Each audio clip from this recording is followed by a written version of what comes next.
여러분 안녕하십니까? 네, 월요일 아침입니다. 이번 주 많은 이벤트가 기다리고 있죠. 가장 대표적인 게 FOMC, 두 번째는 금요일, 1월 고용지표입니다. 단순히 지표만 보고 결과에 따라서 왔다 갔다 하면 시장이 보이지 않습니다. 그래서 저의 방송은 항상 시장에 주는 시그널을 찾아서 미리 예측하고 대응하자. 그게 핵심이죠. 그래서 일단 단기 과열권에 진입한 지표들이 다량으로 발생했습니다. 그 부분을 먼저 보여드리고, 이번 주 페드의 FOMC에서 시장이 기대하는 것은 뭘까? 어떤 일이 벌어져야 증시가 올라가고 반대로 그 일이 벌어지지 않았을 때는 실망할 수 있다. 이 정도는 알고 계셔야 여러분의 관점을 만들 수 있죠. 네, 일단 제 주장 들어보시죠. 단기 과매수 발생 신호, 즉 단기적으로 시장이 과열됐다는 신호가 나왔다는 얘기입니다. 근데 이것보다 더 중요한 거, 2월 1일 한국 시간으로는 목요일 새벽일 텐데요. 증시가 그날 FOMC에 기대하는 것은 무엇인가? 이게 더 중요하다고 봅니다. 제 방송은 뭐 콕콕 집어서 이랬다 저랬다 하는 건 아니잖아요. 항상 팩트를 기반으로 그것을 어떻게 해석하느냐에 대한 방송입니다. 여러분도 관점을 제가 생각한 것과 다를 수 있습니다. 다른 것은 중요한 게 아니죠. 자신의 생각을 만드는 과정. 자, 단기 과매수 발생 신호, 이게 무슨 이야기인지 이제부터 천천히 내려가 보겠습니다. 제가 1월 내내, 한 달 내내 주 2회 이상의 방송을 통해서 주장했던 핵심 내용들입니다. 뜬금없이 방송 내용을 바꾸면 되지 않기 때문에 왜 이런 생각을 하는지 이제부터 천천히 밝혀보겠습니다. 가장 먼저 ISM 제조업 지수에서 이 ISM 제조업 지수가 크게 하락했죠. 그래서 이에 대한 기대감이 반영될 것이다. 그리고 지표를 보니까 이머징 증권 시장이 훨씬 유리할 것이다. 세 번째가 블라드 총재가 12월 말에 통화량이 크게 줄고 있다는 점에 주목해서 한 얘기. 이게 시장에 아주 중요한 변수가 될 수도 있다. 네 번째가 빅테크의 감원, 이 감원이 기존의 가치주보다 앞서게 될 수 있다. 즉 상승률에서 앞서게 될 수 있다는 점을 강조했고, 마지막 방송은 통화량이 급감하고 있다라는 얘기를 했죠. 이 5개의 주장을 할 때부터 한결같이 계속 증시는 상승할 가능성이 높다는 일관된 주장을 했습니다. 그런데 이 5개의 주장에서 맨 왼쪽 ISM 제조업 지수, 맨 오른쪽 통화량의 급감, 이 두 가지 포인트가 이번 주 FOMC에서 우리가 시장을 바라보는데 아주 중요한 이야기가 될 것 같다라고 제가 생각했기 때문에 이 방송을 한 겁니다. 먼저 ISM 제조업 지수부터 좀 살펴볼 필요가 있습니다. ISM 제조업, 비제조업이죠. 서비스업, 죄송합니다. ISM 서비스업 PMI 지수가 급락을 했었죠. 연초, 작년 말에. 그래서 만약에 이와 관련해서 PCE, 지난주 금요일에 발표가 됐습니다. PCE에서 계속 상승하고 있는 서비스 인플레이션 하락에 대한 기대감이 나타날 것이다. 그런데 이 기대감으로 증시가 상승을 했는데 금요일 PCE 발표를 보면 이런 기대감을 실망시키는 결과가 나왔습니다. 그렇다면 이게 왜 중요하냐?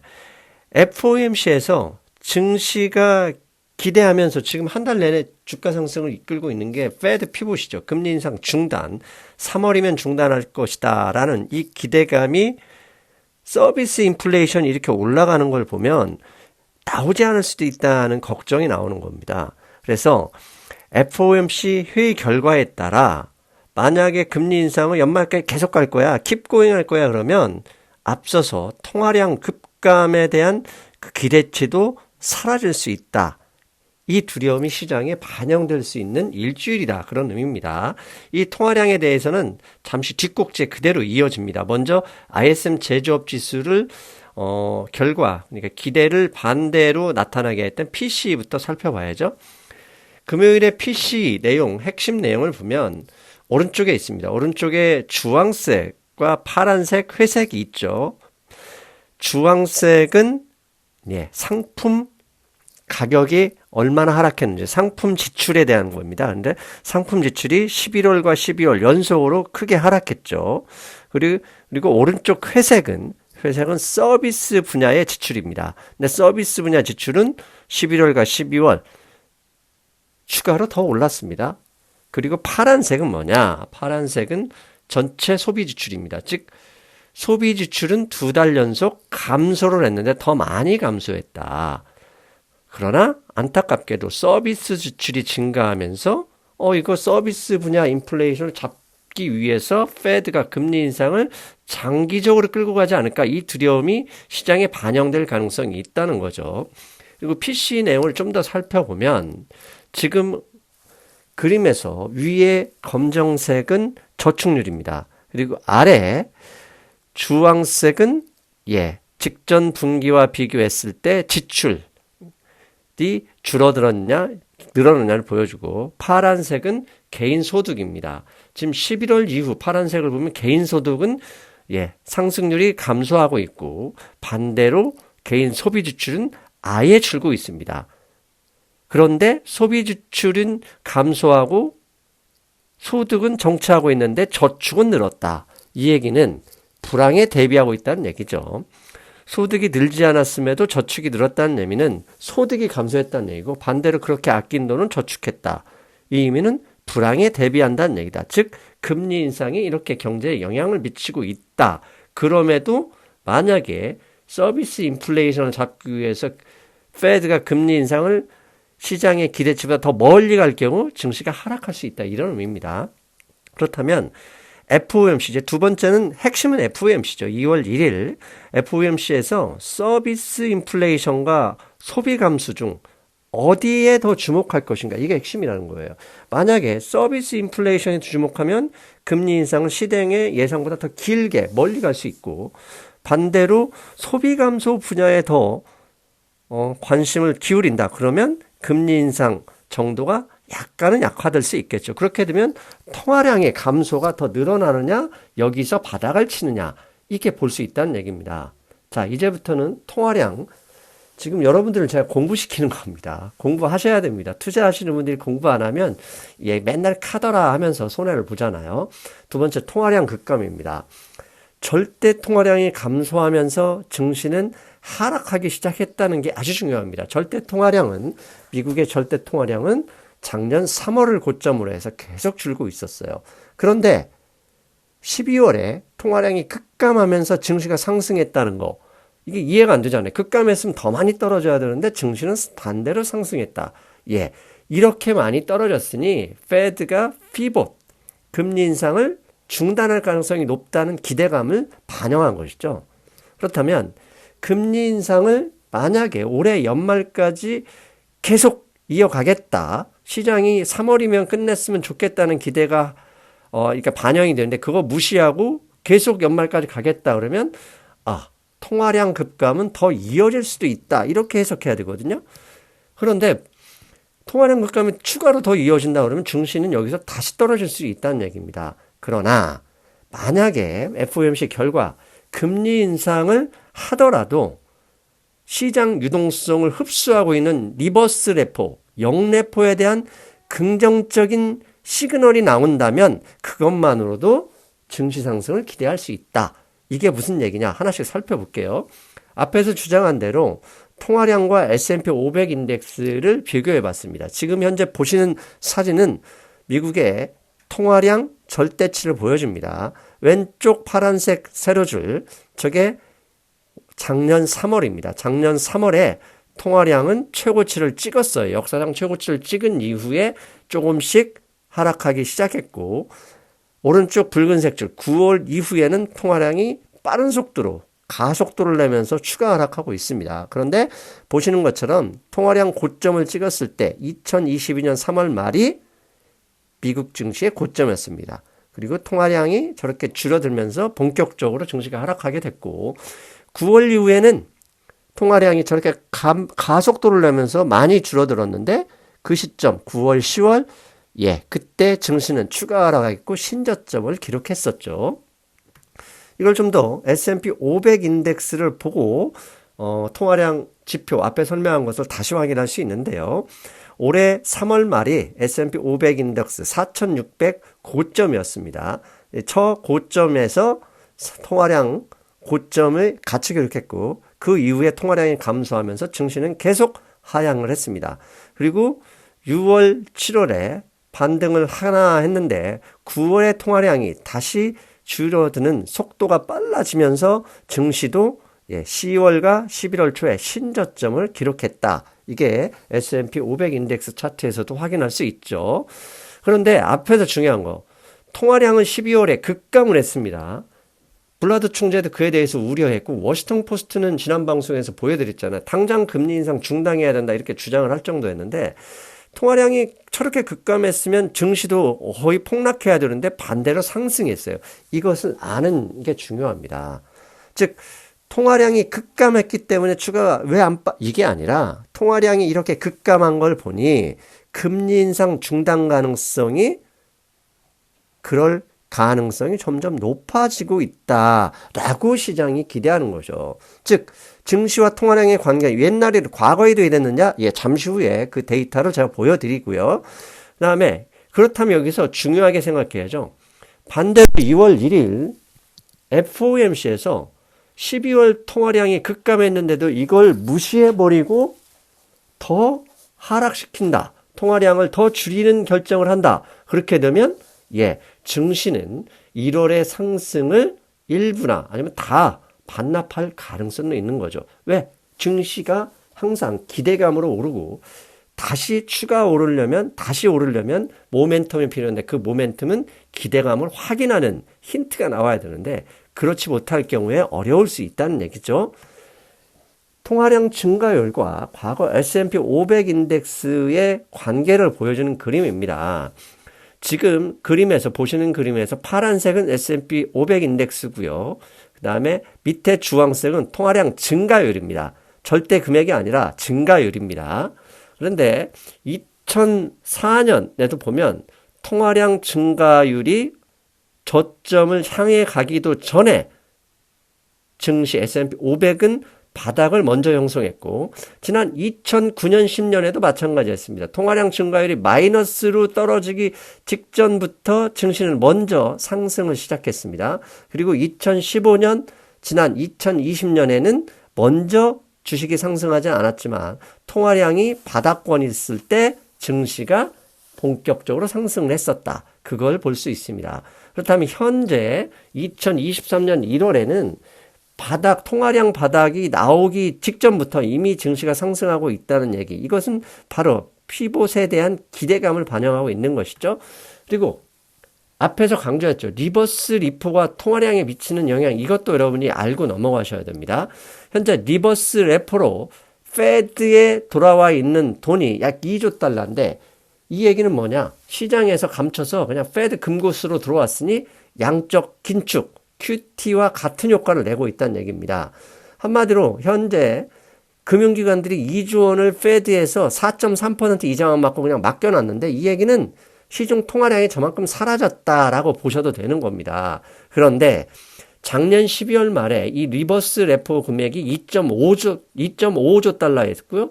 그런데 이게 지난주 금요일 기준으로 2.03조 달러, 약 5천억 달러 이상이 줄어들었어요. 그 얘기는 반대로 5천억 달러가 시장에 나왔고 시장에서 나왔다는 얘기는 주식을 샀든지 채권을 샀든지 비트코인을 샀든지 뭔가 샀다는 얘기고 그만큼 통화량 증가로 이어질 수 있다는 얘기입니다.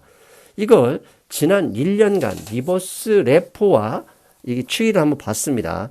작년 6월 프로 리버스 레포 금액이 2조 달러를 넘어섰습니다. 그리고 그 이후에 2조 달러를 넘어서서 금액이 늘어난다면, 즉 통화량이 흡수되면 주가는 빠졌고 반대로 리버스 레포 금액이 줄어들었다 그러면 주가가 올랐습니다. 오른쪽 붉은색이 11월, 12월에 주가가 내렸을 때 리버스 레포 금액이 저렇게 늘었다는 얘기고 반대로 리버스 레포 금액이 줄으니까 주가가 1월 내내 상승하고 있었다는 거죠. 즉 이런 점을 감안할 때 이번 2월 1일 FOMC에서 주목해야 될 점은 크게 세 가지입니다. 첫째, 가장 좋은 건 금리 인상 중단, 즉 페드 피봇에 대한 힌트, 가능성이 나오기만 해도 됩니다. 당장에 언제 중단하겠다 이런 얘기 안 나와도 되고요. 그 가능성에 대한 실마리만 나와도 충분하다고 봅니다. 그런데 만약에 그 실마리가 없다고 하더라도 더 중요한 게 뭐냐? 리버스 레포에 대한 강화책입니다. 즉 현재 리버스 레포 금리는 4.3%입니다. 그리고 기준금리는 4.5%죠. 이번 2월 1일에 0.25% 금리 인상은 뭐 누구나 다 100% 가능하다 예상을 하고 있는데 만약에 금리를 인상했음에도 불구하고 리버스 레포 금리를 동결하거나 오히려 하락하게 된다 그러면 페드가 금리 인상 중단도 조만간 실시하겠구나라고 해석할 수도 있는 겁니다. 즉 만약에 금리 인상 중단에 대한 힌트가 없더라도 영레포 금리를 동결하는 것만으로도 금융시장을 환호할 수 있을 것이다. 그렇다면 세 가지. 이 두 가지 신호가 없이 그냥 페드가 keep going 한다 그러면 증시가 충격을 받을 수도 있다는 얘기입니다. 그리고 중요한 거 이런 불확실성이죠. 이건 어떻게 될지 모르는 거잖아요. 미래는. 불확실성에 대비하는 듯한 모습이 매수 과열 신호들이 나오고 있는, 즉 지표를 통해서 등장하고 있다는 거. 이것도 중요한 겁니다. 즉 지난 4주 내내 상승했기 때문에 이제 추가 모멘텀이 필요한 상황이고 그 추가 모멘텀이 안 나올 가능성에 대비하는 불확실성을 반영하는 그런 모습이 있다. 그걸 좀 보여드려야 합니다. 먼저 풋콜 레이쇼입니다. 제가 가끔씩 이 풋콜 레이쇼를 강조를 하죠. 풋콜 레이쇼, 풋옵션 거래량과 콜옵션 거래량을 나눈 건데요. 저 수치가 높다는 얘기는 풋 거래량, 즉 시장 하방에 배팅하는 사람이 많다는 얘기고 반대로 콜 레이쇼 밑으로 내려갔다는 얘기. 현재 금요일 기준으로 0.51로 떨어졌는데요. 그만큼 시장에서는 많은 사람들이 주가 상승을 기대하고 그쪽에 배팅하고 있다는 얘기입니다. 그렇다면 저렇게 많기 때문에 더 내려요? 아니죠. 원래 물극필반입니다. 항상 한쪽으로 쏠리면 어떤 식으로든 다시 저걸 풀고 다시 가잖아요. 그러니까 저렇게 많은 사람이 과도하게 콜에 몰려 있다는 거 보면 단기적으로 그러니까 증시 단기 조정이 나올 수 있다는 가능성을 반대로 보여주는 것일 수도 있고요. 변동성 지수입니다. VIX죠. 이것도 옵션 시장과 관련이 있지만 옵션 시장을 결국은 현물 시장에서도 곧바로 영향을 주죠. 지금 보시는 것처럼 변동성 지수는 19.50을 기록했습니다. 이 19.50은 올해 1월 이후 최저치입니다. 최저치이기 때문에 더 내려간다? 더 내려갈 수는 있지만 저만큼 내려오면 혹시라도 반대로 조금이라도 약간 찌르기만 하면 터질 수 있거든요. 그렇다고 저게 뭐 30 이렇게 올라갈 것 같지는 않고요. 일단 19.50에서 22까지 기술적 반등 가능성도 있다. 그 얘기는 증시가 약간 단기 조정 보일 수 있다는 의미고요. 제가 시장을 볼 때 가장 선행지표로 보는 두 가지가 달러화 인덱스와 골드죠. 먼저 달러화 인덱스를 볼게요. 달러화 인덱스가 101.4포인트가 저점을 지난 2주 내내 지금 버티고 있고 오히려 목요일과 금요일에는 소폭이지만 상승을 했습니다. 즉 추가 하락이 나올 위치에서 달러화 인덱스가 강력한 하방을 보이고 있다. 이 점은 단기적으로 좀 올라갈 가능성이 있다. 그 얘기는 주식시장이 좀 떨어질 수 있다. 이렇게 해석할 수도 있는 거죠. 또 하나 골드입니다. 골드 제가 계속 강조하죠. 페드 피봇에 대한 기대감은 골드 가격 상승이 먼저 반응을 한다. 그래서 골드는 어떻게 보면 주식시장을 미리 선행하는 지표로 최근에 활용할 수 있는데요. 골드도 1950달러 밑에서 지금 일주일 내내 고점을 뚫지 못하고 꾸물꾸물대고 있었네요. 그리고 목요일과 금요일에는 소폭이나마 하락했습니다. 고점을 시원하게 뚫지 못할 때는 결국은 에너지를 모아야 되고, 그렇게 에너지를 모으기 위해서는 잠시 하락하는 경우도 있죠.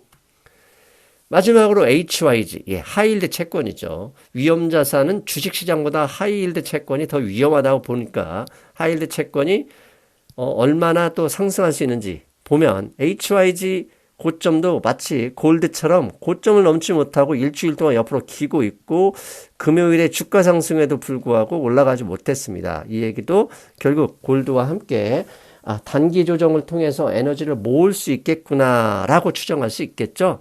그렇다면 단기 조정이 불가피하다. 왜? 2월 1일 페드가 시장이 기대하는 걸 보여줄까 아닐까 걱정하기 시작했거든요. 그렇다면 그래. 어떻게 전략, 어떤 투자를 해야 돼? 이런 말씀, 이런 궁금증이 나올 만하죠. 그래서 저는 크게 두 가지입니다. 일단 일주일 불확실성 나와 있고 그 다음에 앞에서 보여드린 지표들이 상승에 대한 피로감을 이야기했다. 그러면 월요일 분명히 금요일날 미국 나스닥 중심의 시장이 상승했기 때문에 코스피가 올라갈 수 있거든요. 특히 오전 중이라면 일단 여러분들 이익분 업종, 이익분 종목들이 있으면 이익 실현하는 게 좋겠죠. 왜? 혹시 모를 불확실성 어떻게 될지 모르지 않습니까? 그렇다고 그 불확실성이 무조건 떨어질 것이다. 이건 아니잖아요. 시장이, 즉 페드가 시장의 기대치를 충족시켜주면 올라갈 수 있다. 그러면 일부 이익 실현을 통해서 현금을 확보하는 게 좋겠고요. 두 번째, 그러면 내가 아직도 손해보고 있는 종목이 많은데 이건 어떻게 하느냐 걱정이 들었죠. 이건 신경 쓸 필요는 없습니다. 어차피 증시는 생각을 해보세요. 통화량이 추가로 급감한다 해도 그때는 경제가 힘들어지기 때문에 페드 피봇이 나올 수밖에 없습니다. 그래서 즉 페드가 통화량 추가 급락, 증시를 약간 흔들다 하더라도 오히려 그때가 1월 증시 흐름을 보니까 바닥일 수도 있다. 이런 생각으로 손해본 종목은 굳이 매도할 이유가 없습니다. 그렇다면 또 하나, 인버스 해야 돼요. 저는 절대로 인버스 투자하지 않는 사람인 거 알고 계시죠? 다른 사람 망해야 된다 이렇게 생각하는 사람 치고 잘 되는 사람이 없습니다. 인간 본성에 반대로 가는 투자이기 때문에 그쪽은 별 관심이 없습니다. 이 정도 투자 전략 보시면 될 것 같고 2월 1일 FOMC 결과가 어떻게 나오는지 여러분 같이 보시고 저는 회의 결과가 나오는 대로 방송으로 자세한 설명 말씀드리겠습니다. 잘 보셨습니까? 예.